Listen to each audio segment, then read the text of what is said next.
Now, Iran is at the top of the agenda of the UN Security Council meeting underway in New York right now. Strong statements have been made by the US, accusing Iran of supplying weapons to Syria.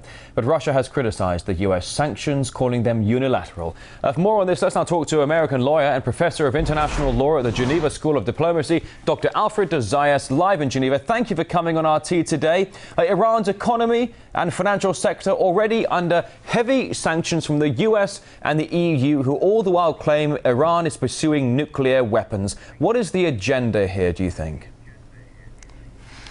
Well, I am not an economist. I'm a professor of law, and I'm also a former United Nations senior official.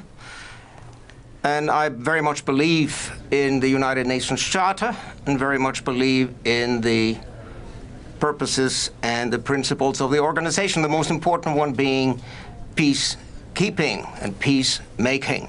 And I have a great concern about the organization being transformed into a war-making organization and misusing the Security Council for purposes of incitement.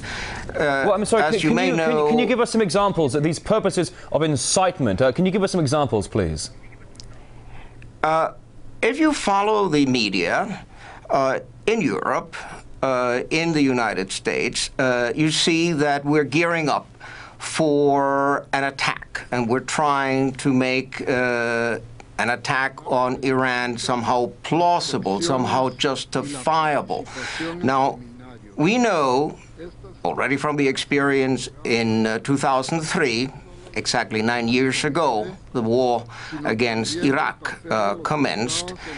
We know that there was a gearing up to that war linked with the so-called weapons of mass destruction that did not exist.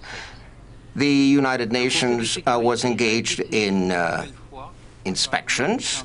The inspectors were persuaded that Saddam Hussein at the time was cooperating, and there was no justification whatever for we understand. Going back, well, if we go back to the whole Iraq war, we understand about Hans Blix and the whole alleged mobile weapons lab. But I think you're trying to draw a parallel between Iraq and Iran. But the point I must raise to you is this: is that in recent days, Israeli intelligence, Mossad, and the CIA both agreed that Iran is not trying to develop a nuclear weapon. What argument can America or NATO or the UN continue to use to further pressure and isolate Iran?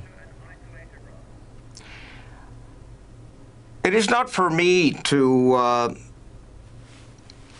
define the agenda of my country. I am very much an American, and I very much believe in the good things of my country. And I am just concerned about certain circles that actually want war. The military-industrial complex always makes money with war, and that is part of the agenda. I mean, you have to use the weapons if you want to continue selling them.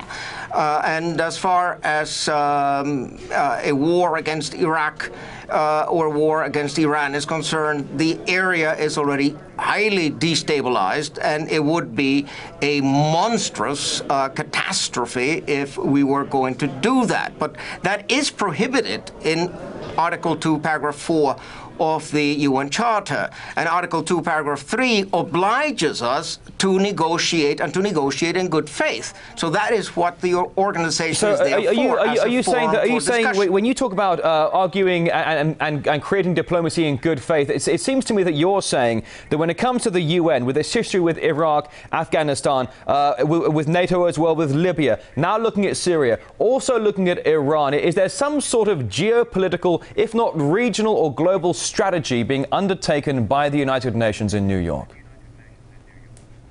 I wouldn't say by the United Nations, certainly by certain members of the United Nations. They have their agendas, but the United Nations has 193 states, and the organization is not being directed by anyone in particular. But what the organization has to do is to vindicate the rule of law and to vindicate the validity of the Charter and to make it clear that international law cannot be à la carte. You cannot say, we will apply international law in this case, we will not apply it in that case. Take the Non-Proliferation Treaty.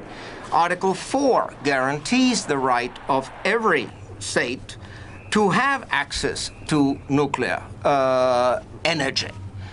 And Article 3 requires a certain level of inspections. Iran agrees with a certain level of inspections. You have to see where the threshold lies. Well, certainly, I mean, Dr. Alfred de Zayas, I do apologise. This is certainly an issue that requires a lot more time than we have available for both of us here on RT today. Professor of International Law at the Geneva School of Diplomacy, live in Geneva. Thank you so much for coming on RT today. Pleasure.